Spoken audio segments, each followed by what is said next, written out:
अरे जग में सुंदर है दो नाम, चाहे कृष्ण कहो या राम। तो जग में दो ही नाम सुंदर है, चाहे कृष्ण कहो या राम। उसमें भी एक को मानना पड़ेगा, एक को मानना पड़ेगा। जब माता पार्वती को नारद बाबा जो है उपदेश दे दिए कि जाकर के शंकर जी की तपस्या के लिए तपस्या करो, वही आपके लिए सबसे श्रेष्ठ वर है। तो शंकर जी तो नारद जी को अपना गुरु मान लिए, माता पार्वती नारद जी को अपना गुरु मान लिए। और जब विवाह इत्यादि के बाद भोले बाबा माता पार्वती को राम की कथा सुनाने लगे, जब उसमें कहे कि एक बार नारद मुनि विष्णु को श्राप दे दिए थे, तब माता पार्वती देखिए कि संकल्प हमारा बहुत दृढ़ होना चाहिए, संकल्प में कोई विकल्प नहीं, क्योंकि विकल्प हमारे संकल्प को कमजोर बना देता है। तो माता पार्वती यह नहीं कही भोले बाबा से कि नारद भगवान ऐसी गलती क्यों की कि विष्णु को श्राप दे दिए। माता यह नहीं की, माता यह कही, अरे काय अपराध रमापति कीना, नारद को भी श्राप तब दीना। नारद भगवान की गलती नहीं दे रही है, कह रही काय अपराध रमापति कीना, यानी भगवान विष्णु से ऐसा कौन सा अपराध हुआ कि हमारे गुरुदेव नारद जी उनको श्राप दे दिए। अर्थात उस कथा में भी जो है यह उनको स्वीकार नहीं कि नारद जी से अपराध हुआ होगा, नारद जी की गलती को नहीं मानेगी। वह कह रही है, अरे काय अपराध रमापति कीना, और नारद को भी श्राप जय दीना। कि गलती यदि हुआ होगा जो है तो रमापति से हुआ होगा, रमापति अर्थात जो है विष्णु भगवान से, तब हमारे गुरुदेव उनको श्राप दिए होंगे। तो ऐसे हमारा संकल्प दृढ़ होना चाहिए, राम और कृष्ण एक ही है, दो नहीं है। त्रेता में वही राम थे, द्वापर में वही कृष्ण है। त्रेता में वही राम थे, द्वापर में वही कृष्ण है। अरे भाई, जो मुरलीधर जो है गोकुल में मुरली बजाते थे, जब मुरली बजाने का समय समाप्त हो गया तो पहले मुरलीधर थे, बाद में चक्रधर नहीं हुए, तो क्या दोनों दो हो गए? बात तो एक ही हुई ना, चाहे मुरलीधर चाहे चक्रधर।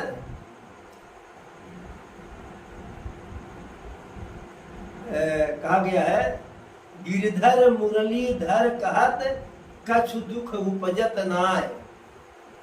गिरधर माने गोवर्धन पर्वत को जिसने अपने कान अंगुली पे धारण किया, वह है गिरधर। और मुरलीधर छोट की बांस की पसुड़ी जो है ऐसे हाथ में लिया, दोनों में अंतर है ना। लेकिन कन्हैया को चाहे किसी ने गिरधारी कहा और चाहे मुरलीधारी कहा, वह दोनों में उतने संतुष्ट है, बल्कि मुरलीधर में ज्यादा मगन रहते हैं। और आज अगर किसी की जो है महत्व को कम कर दिया जाए, तो अगर कोई 10 फीट कूदता है और कहा जाए जो है भाई जो 10 फीट कूदता है तो वह 2 फीट तो कूदता है, छलांग लगाता है। तो अगर कहा जाए बहुत फलाने 2 फीट का छलांग लगा लेते हैं, कहेगा 10 तभी सबके सामने लगा देंगे, कहेगा ना। कोई गेंद बहा रहा हो, 75 मीटर दूरी पर गिर रहा हो, तो वह अगर गेंद बहाएगा धीरे से तो 5 मीटर की भी दूरी पर गिरेगा ना, और जोर से बहाएगा तो 75 मीटर की दूरी पर जाएगा। अगर कोई कहे बहुत पुराने बहुत 5 मीटर तक गेंद बहा दे रहे हैं, तो क्या कहे सब वही रहल है 75 मीटर लगा देंगे। लेकिन हमारे कन्हैया ऐसा नहीं कहते हैं। हमारे कन्हैया जो है, चाहे उनको गिरधारी कहो, चाहे मुरलीधारी कहो, चाहे चक्रधारी कहो, उतने मगन है, जरा सा कोई भेद नहीं।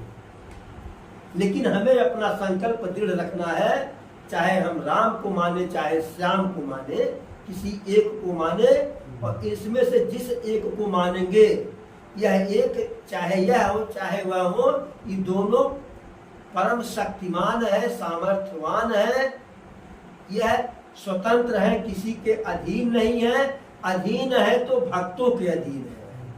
अगर यह आपकी सुरक्षा में आ रहे हैं तो इनको कोई रोक नहीं सकता है, इनको कोई नहीं रोक पाएगा। जैसे द्रौपदी जब बुलाई तो कन्हैया दौड़े दौड़े आए, कोई उनको रोक पाया नहीं ना। गजग्राह की लड़ाई 100 दिन की लड़ाई चलती रही, 100 दिन लगातार जो है गज और ग्राह की लड़ाई हो रही थी।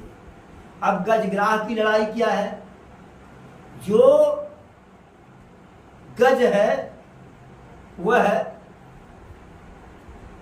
पहले का त्रेता युग का जो है वह बाली है, गज त्रेता युग का बाली है, और ग्राह जो है त्रेता युग का जो है सुग्रीव है। वहां दोनों में दुश्मनी थी। अब गज गया जो है जब जलाशय में जल पीने के लिए, स्नान करने के लिए, तो ग्राह जो था, मगरमच्छ जो था, वो सोचा कि हमारा भाई तो ही है, उस समय हमारे ऊपर अत्याचार किया था, हम भी कहाँ कौन सा कम किए थे, दूसरे से मिलके मरवा दिए थे, और भाई है, भाई से भाई गले मिल जाए, अब तो मिल जाए। तो ग्राह जो है उस समय में सुग्रीव था तो कमजोर था, और गज बाली था तो तब सबल था।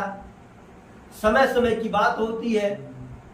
अब समय बदल गया, सुग्रीव ग्राह बन गया जो है, और जल में, तो जल में ग्राह की ताकत अधिक होती है, और जमीन पर गज की ताकत अधिक होती है।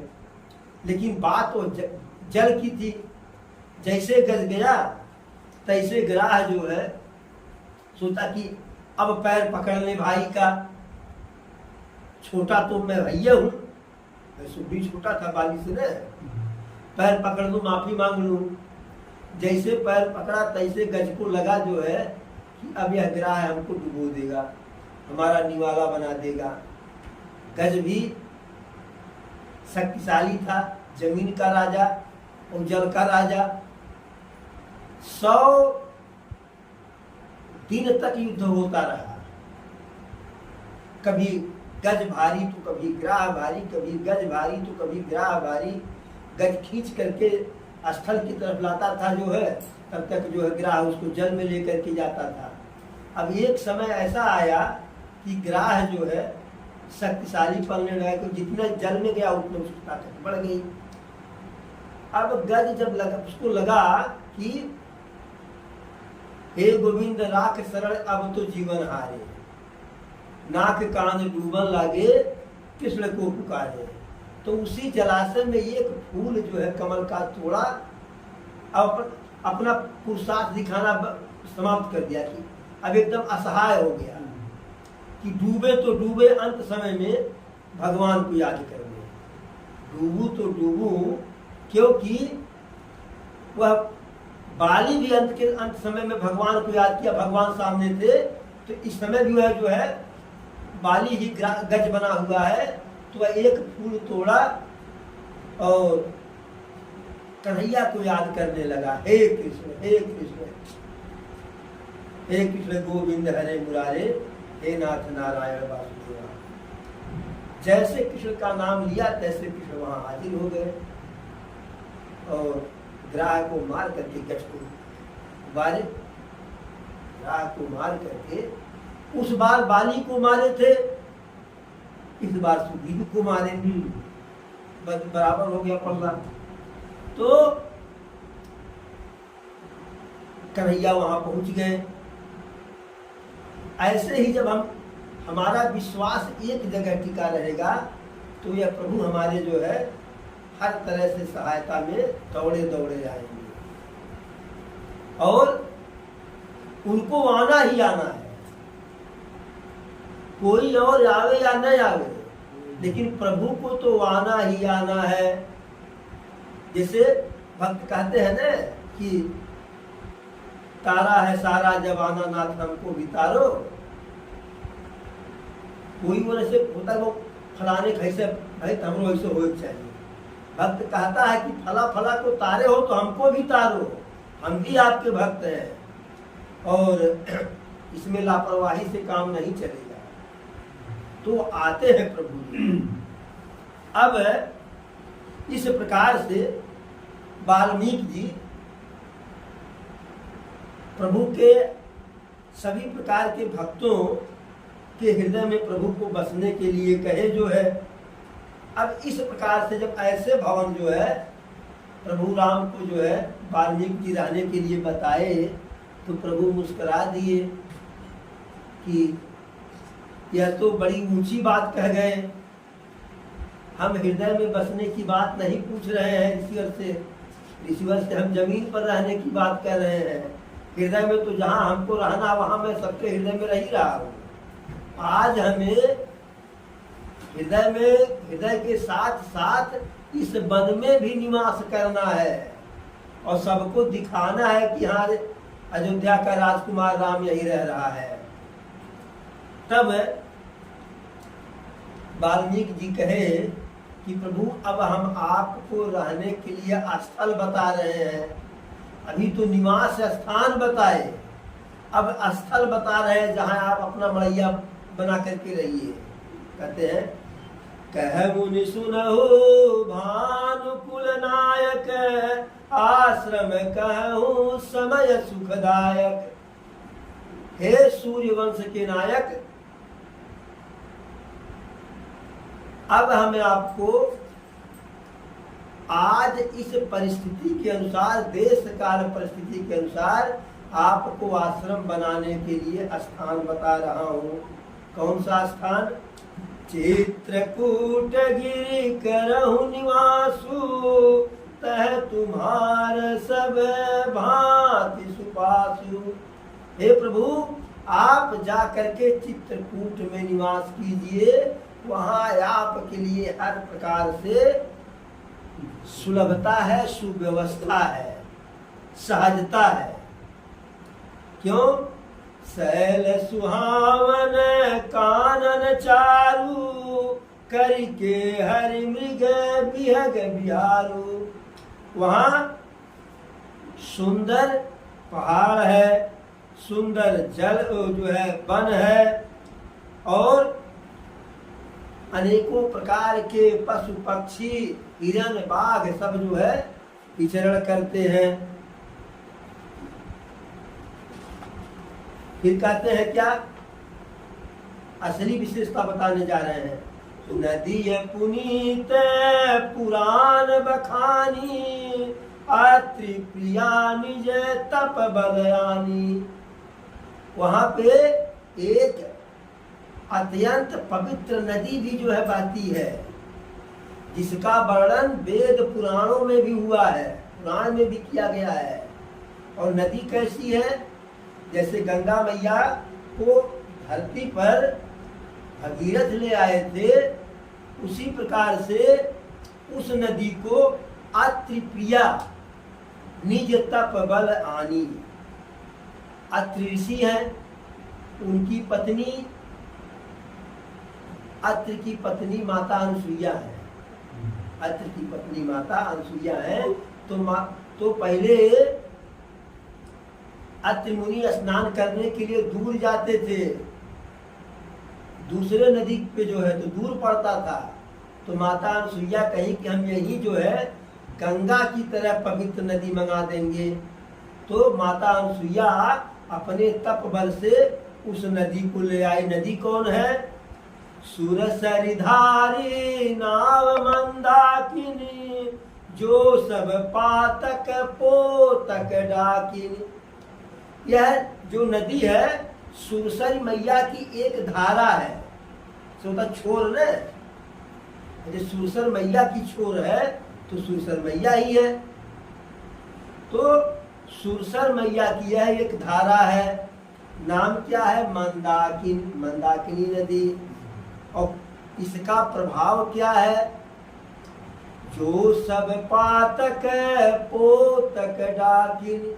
यह मंदाकिनी नदी जो है सभी पापों को, कलयुग के सभी पापों को नष्ट कर देती है, खा जाती है। कैसे? डाकिन जैसे डाइन जो है लोगों को खा जाती है, लोगों का विनाश कर देती है, ऐसे जो है मंदाकिनी नदी, मंदाकिनी मैया लोगों के समस्त पापों को चर लेती है। वहां जाइए। अत्रियादि मुनि वर बहु बसही, करहि जोग जप तप तन कसही। और वहां उस नदी के किनारे अत्रियादि ऋषि मुनि अपना आश्रम बनाए हुए हैं, वहां रहते हैं और वहां रह करके जप तप योग करते हैं और अपने शरीर को तपस्या से कसते हैं, यानी एकदम बिल्कुल जो है कसे हुए हैं, सिर्फ आपके भक्ति में ही लगे हुए हैं, जो है बिल्कुल ठोस है। चलहु सफल श्रम सब कर करहूँ, राम देहु गैरव गिरिवरहूँ।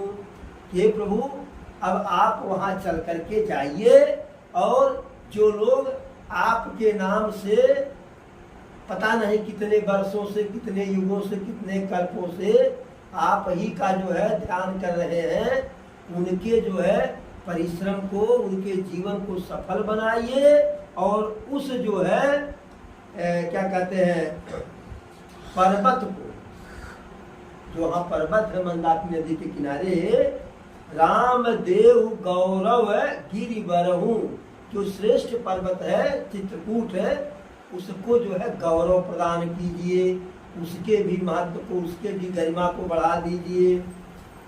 बता रहे आगे, चित्रकूट महिमायमित कहिय महामुनि गाय, आय नहाए सरित बर सिय समीत दो भाई। चित्रकूट की महिमा वाल्मीकि जी अनेकों प्रकार से, अनेकों तरह से, बहुत बार, कई बार जो है प्रभु से उसकी महिमा का बखान किए। और जब बखान किए तो प्रभु को तो ऐसे उधर जाना था, भाई लंका की तरफ तो जाना था, समुद्र की ओर तो गए। और जब गए तो मंदाकिनी नदी में जो है आय नहाए सरित वर, श्रेष्ठ मंदाकिनी नदी में, पुण्यदायिनी मंदाकिनी नदी में नहाए, सिय समेत दो भाई, सीता के मैया के साथ साथ दोनों भाई स्नान किए। और जब स्नान किए तो प्रभु कहे तो स्नान हो गया। गुरुदेव जी ध्रुव यही बताए हैं आश्रम बनाने के लिए, कुटिया बनाने के लिए, लेकिन भैया लक्ष्मण जरा देख लो, गुरुदेव तो वहां से बताए हैं, अब यहाँ से देख लो कहाँ पे कुटिया बनाने लायक है। तो लक्ष्मण भैया गए नदी के उत्तर किनारे, देखे कि जो है पहाड़ है और पहाड़ के जो है नदी किनारे पहाड़ और पहाड़ के किनारे किनारे जो है धनुषाकार नाला है, जो नदी से निकल करके नदी में ही जा रहा है, वह पहाड़ नाले से सुरक्षित है। अब लक्ष्मण भैया उसको देखे जो है क्या क्या देखे, लखन दीख पय उतर करारा, चहु दिस फिर वह धनुष जिमिनारा। नदी के उत्तर किनारे पर लक्ष्मण भैया देखे कि नदी के किनारे किनारे धनुष के आकार का जो है नाला बह रहा है। नदी पनच सर समदम दाना, सकल कलुष कल साज उनाना।